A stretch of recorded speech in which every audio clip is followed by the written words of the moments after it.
Michael had always thought of himself as a simple man with simple desires, a quiet life, a happy home, and a loving family. But lately, things at home had been anything but simple.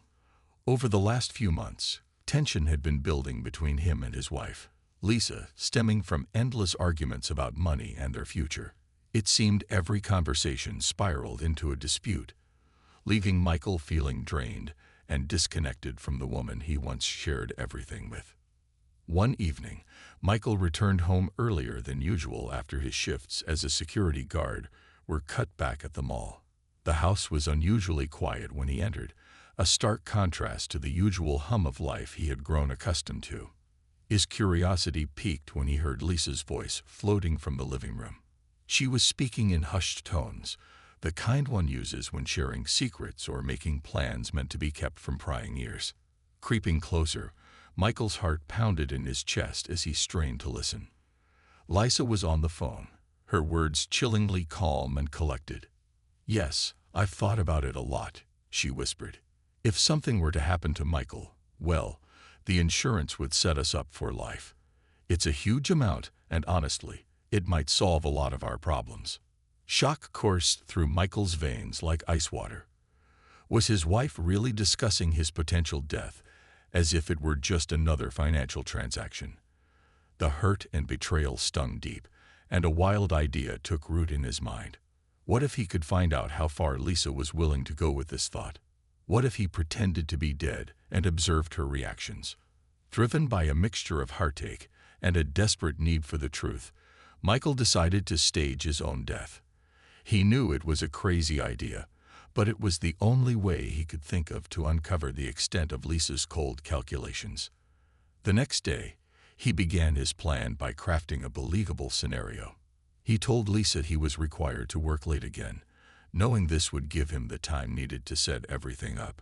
After making sure he was seen leaving for work by a neighbor, he discreetly returned home, parking his car blocks away and sneaking back under the cover of darkness. He tampered with the brakes of his old, trusty car, ensuring it would be found crashed on a rarely traveled road nearby. With his stage set, he spent the night hidden in the small shed behind their house, heart racing as he waited for dawn, when someone would discover the scene he had created. As the sun rose, casting long shadows over his makeshift hideout, Michael felt a mix of anticipation and fear. He had his phone close, ready to turn off at the moment his accident was discovered. This was it, the moment of truth. Would Lisa fall apart, or had his life with her been a lie, just a series of calculations on her part? Michael was about to find out, and he braced himself for the truth that would unravel from his risky charade. The morning was crisp, and as Michael waited anxiously in the shed, his mind raced with countless scenarios. He kept his phone off to avoid any contact that might reveal his location or condition prematurely. Peeking through a crack in the wooden wall, he could see the light creeping over the horizon, heralding the day when his life would change forever, one way or another. Back at the scene he had set up, a passerby finally noticed his car mangled against a tree at the roadside and immediately called for emergency services. The news spread quickly, as such dramatic events often do in small towns. Before long, a police officer knocked on Lisa's door, the seriousness of the situation clear in his somber expression. Lisa's reaction was immediate and dramatic. She clasped her hand over her mouth, tears streaming down her face as she listened to the officer explain that her husband had been involved in what appeared to be a fatal car accident. Her body shook with sobs, and to anyone watching, her grief seemed genuine. Michael watched from his hidden spot through live updates on his community's social media pages, feeling a stab of pain with each of her tearful sobs. Was her distress real, or was it just another act in her calculated life plan? As the morning turned into afternoon, arrangements were made quickly. Lisa was seen by neighbors, being comforted as she made calls, and organized a small, immediate family gathering to mourn. Her efficient handling of the situation, despite her apparent grief, made Michael's heart sink. It seemed she was managing too well, her actions almost too practiced and precise. Meanwhile, Michael stayed hidden, grappling with his emotions. He felt a mix of relief and profound sadness. Relief that he hadn't been wrong about his suspicions, but a deep, sorrowful understanding that the woman he loved might never have loved him the way he thought. As he watched the digital portrayals of grief and listened to the murmurings of sympathy from their friends and family, he knew that his view of Lisa would never be the same again. By evening, a supposed friend of Michael had anonymously tipped the local news about Lisa's earlier phone conversation regarding the insurance. The community's reaction was a mix of shock and disbelief. People began to whisper about the timing of Michael's accident and the content of that call, which some started to question. The seed of doubt was planted among the townsfolk, and Lisa's every move began to be scrutinized.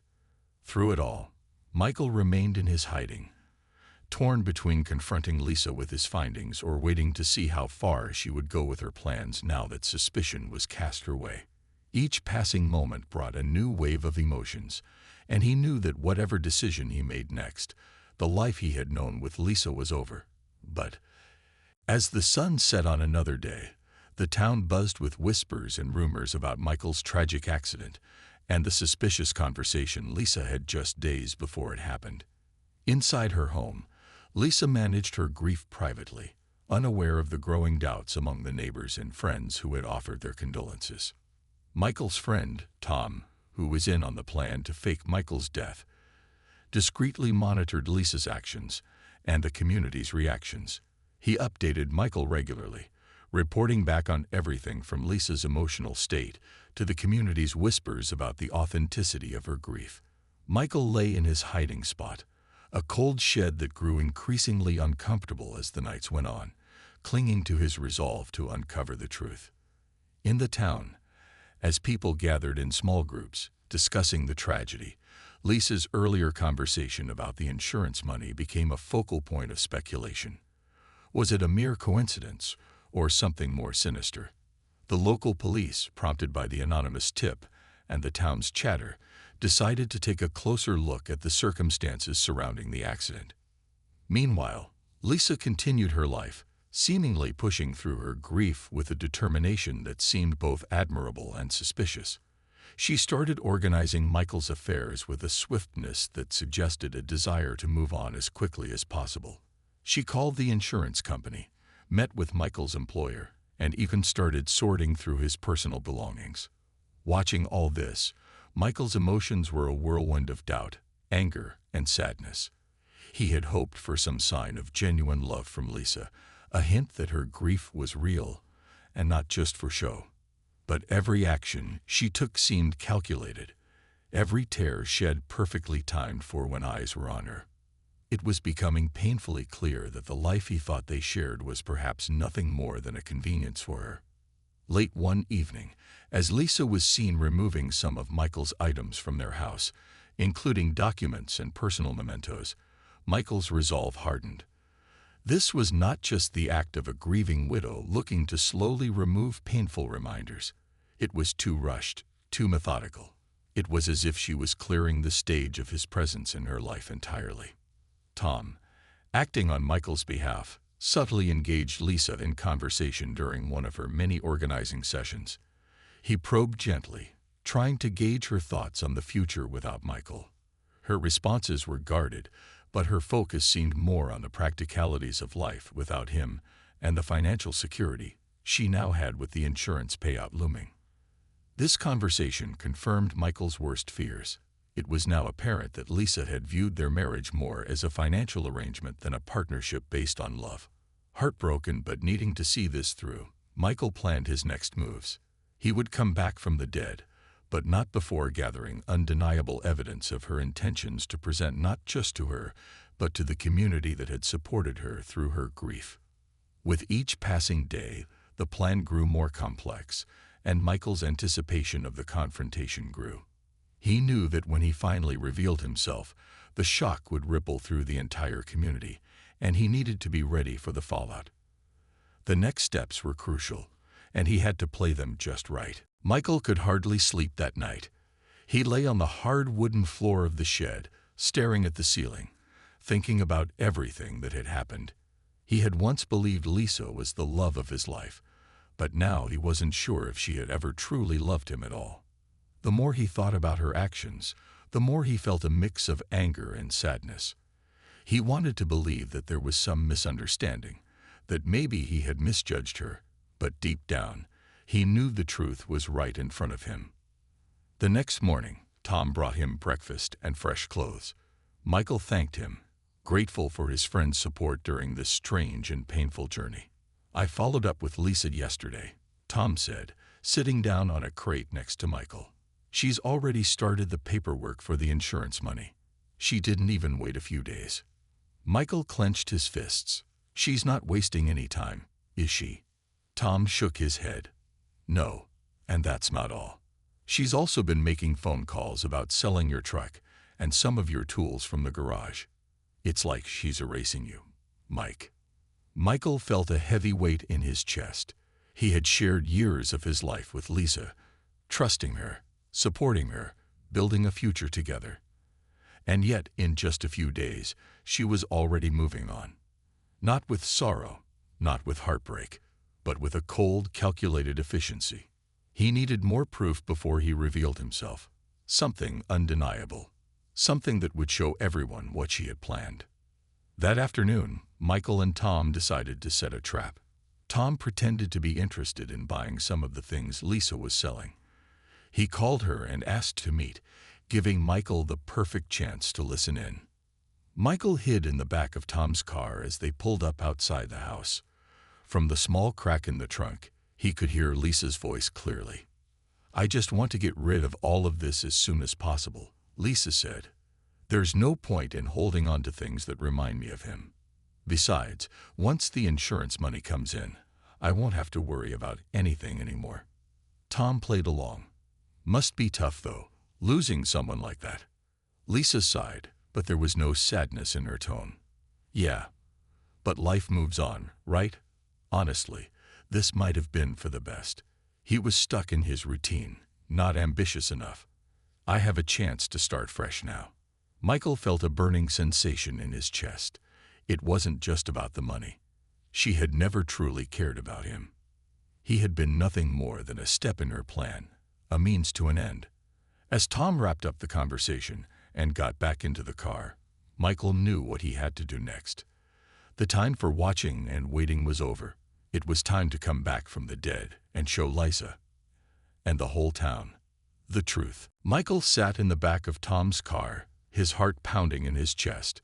He had heard everything with his own ears. Lisa wasn't just moving on quickly. She had been waiting for this moment, planning for it. She had never loved him the way he had loved her. His entire marriage felt like a lie now. He clenched his fists, trying to keep his emotions in check. This wasn't the time to break down. He needed to stay focused. Tom drove away from the house, glancing at Michael through the rearview mirror. "That was rough, man. Are you sure you're ready to do this?" Michael took a deep breath and nodded. "Yeah. I can't hide anymore. She needs to know I'm still alive. But more than that, she needs to face the truth in front of everyone." Tom pulled into an empty parking lot, away from any prying eyes. "All right, what's the plan?" Michael rubbed his hands together, thinking carefully. "I need to make my return dramatic. If I just show up at the house, she might try to lie her way out of it. But if I reveal myself in front of the whole town, there will be no escaping the truth. Everyone will see her reaction. Everyone will hear what she says. She won't be able to fake her way out of it." Tom thought for a moment, then snapped his fingers. "What if we do it at your memorial service? You know she's planning one for the weekend. The whole town will be there." Michael's eyes lit up. "That's perfect. She'll have no way to explain herself when I walk in." Over the next 2 days, Michael and Tom carefully planned everything. Tom kept an eye on Lisa, gathering more information while Michael stayed hidden. Meanwhile, news about the memorial service spread throughout town. People who had known Michael for years planned to attend, offering their support to Lisa in her time of grief. Lisa, unaware that Michael was alive, continued acting like a grieving widow. She made speeches about how much she missed her loving husband, while making sure everything was in place for the insurance payout. She didn't suspect a thing. Finally, the day of the memorial arrived. The town's small church was packed with people, all dressed in black. Flowers decorated the front of the room, and a large framed picture of Michael sat on an easel near the podium. Lisa stood at the front, dabbing fake tears from her eyes as she thanked everyone for coming. Tom stood near the back of the room, his phone in hand, ready to record. Michael waited outside, his pulse racing. This was it, the moment of truth. Taking a deep breath, he pushed open the doors and walked inside. Gasps filled the room as people turned to see him standing there, very much alive. Lisa's face went pale. Her hands trembled as she stared at him, unable to speak. Michael took a few steps forward, his voice strong and clear. "Miss me?" The room fell silent. The truth was about to come out. The room was frozen in shock. Every eye was on Michael as he stood in the doorway, alive and breathing. A moment ago, people had been mourning his loss, offering words of comfort to Lisa. Now they looked from him to her, confusion and disbelief written all over their faces. Lisa's hands trembled as she clutched the edges of the podium. Her face turned pale, her lips parting as if to speak, but no words came out. She blinked rapidly, as if hoping she was imagining things. Michael," she finally stammered, her voice barely above a whisper. Michael stepped further into the room, his expression calm but firm. "Yes, Lisa, it's me." Surprised, his voice carried through the hall, making sure everyone heard him clearly. Gasps and murmurs rippled through the crowd. People whispered to each other, unsure if they were witnessing a miracle or a well-planned deception. A few even rubbed their eyes, as if expecting Michael to vanish like a ghost. Tom, standing in the back, recorded everything on his phone, just as planned. He wanted proof of Lisa's reaction, her words, and how she handled the truth now that Michael was back. Lisa's breathing grew shallow. Her eyes darted around the room, as if looking for an escape. This doesn't make sense. They told me you were dead." The police. She turned toward the officer who had delivered the news. The officer, who had also been in attendance, stood up, looking as confused as everyone else. "We found your car wrecked by the road. There was no sign of a body, but we assumed." His voice trailed off as he processed the reality before him. Michael walked to the front of the room, closing the distance between himself and Lisa. He could see the panic in her eyes, the way she clenched her hands into fists. "You assumed because that's what Lisa wanted you to believe," he said. "She didn't ask any questions. She didn't demand a search. She didn't even seem shocked when she was told I was gone." He turned to the crowd. "You all want to know why. Because Lisa was waiting for this moment. She had already planned for it." Lisa's fake grief cracked, her expression shifting into something defensive. "That's not true," she blurted. I was heartbroken. I cried for you. I loved you, Michael." Michael shook his head, his voice calm but firm. "You loved what you thought you could gain. I heard you, Lisa. I heard everything. The phone calls, the plans, how you were ready to move on as soon as you got the insurance money." His words hit like thunder in the silent room. People started whispering again, their eyes narrowing at Lisa. A few women who had been comforting her minutes ago took a step back. The trust and sympathy she had earned were vanishing before her eyes. Lisa's breathing quickened, her face turning red with frustration. "That's ridiculous. You're twisting things." Michael took one last step toward her. "Then explain why you were ready to sell everything I owned before my funeral was even over." Lisa's mouth opened, but no words came out. The truth was out now. There was no escaping it. The silence in the room was suffocating. Everyone was staring at Lisa, waiting for her to say something, anything, to defend herself. But she had no words. Her face turned from pale to red, her hands shaking as she realized there was no easy way out of this. Michael stood tall, his voice steady. "You didn't even wait a day before making calls about selling my things. You were planning your future without me while pretending to be a grieving widow. His eyes locked onto hers. Why, Lisa? Why did you do it? Lisa's breathing grew uneven. Her eyes darted from one person to another, hoping for support, but the warmth that had surrounded her before was gone. The people who had hugged her, offered her comfort, now looked at her with suspicion. Even the police officer who had delivered the news of Michael's death seemed disgusted. Finally, Lisa let out a nervous laugh, shaking her head. You're twisting things. This isn't fair. I was in shock. I didn't know how to handle it, so I started planning what to do next. That's all. Her voice cracked, but the desperation in her tone wasn't grief. It was fear. Michael folded his arms, in shock. That's funny, because I heard you tell someone that this might be for the best. That I wasn't ambitious enough. That now you had a chance to start fresh. He glanced around the room, letting his words sink in.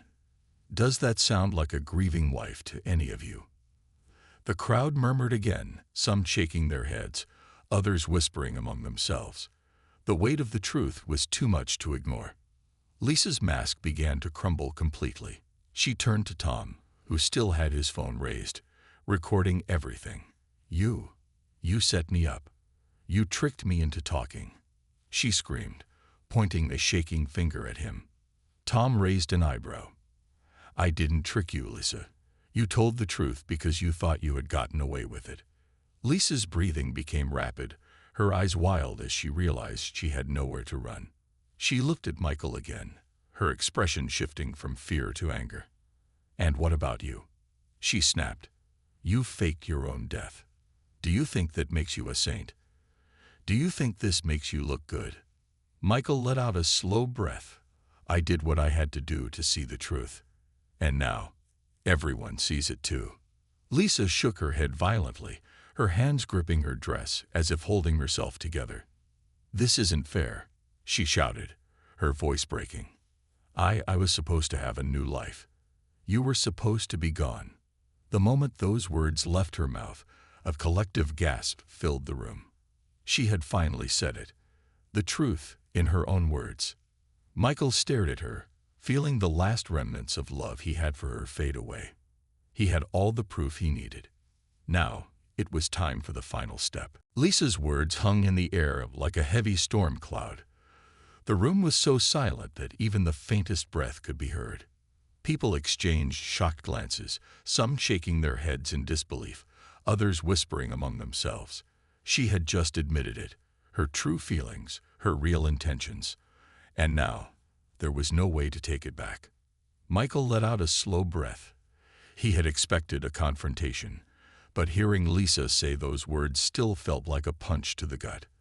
There was no love left in her voice, no regret for what she had done, only anger that she had been caught. The police officer who had originally reported Michael's death stepped forward, his expression serious. Lisa, do you understand what you just said? His voice was calm but firm, like he was giving her one last chance to explain herself. Lisa's face twisted with frustration.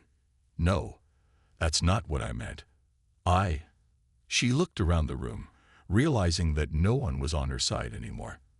The sympathy, the support, the comforting words, it had all vanished in an instant. Michael's voice was steady when he spoke. You were ready to erase me, Lisa. Not just my things, but me. Our marriage, our life together. It meant nothing to you. His words weren't loud, but they carried the weight of a man who had been deeply betrayed. Tears welled up in Lisa's eyes, but they weren't tears of sorrow. They were tears of anger, frustration, and the realization that her carefully crafted plan had fallen apart. So what now? She spat. Are you going to have me arrested? Humiliate me even more? Michael shook his head. I don't need to do anything, Lisa. You did this to yourself. The murmurs in the crowd grew louder. Some people who had once pitied her now turned their backs. Others whispered about how they had never truly trusted her, about how fast she had moved on, about how unnatural her grief had seemed. Lisa looked around desperately, searching for even one person who would stand by her. But there was no one. Even the friends she had invited to the memorial were stepping away, unwilling to be associated with her anymore. Tom, still holding his phone, finally spoke. "Well, I think that's all the proof we need." He glanced at Michael. "Ready to go?" Michael nodded. There was nothing left to say. Lisa had already sealed her own fate. As Michael turned to leave, Lisa suddenly ran toward him, grabbing his arm. "Michael, wait," she pleaded. "We can fix this. We can start over. I just made a mistake." Michael gently pulled his arm away. "The mistake was thinking you could get away with it," he said softly. Then, without another word, he walked out, leaving Lisa behind to face the truth. As he stepped outside, the fresh air filled his lungs. He was free. Free from the lies, from the betrayal, from the woman who had only seen him as a means to an end.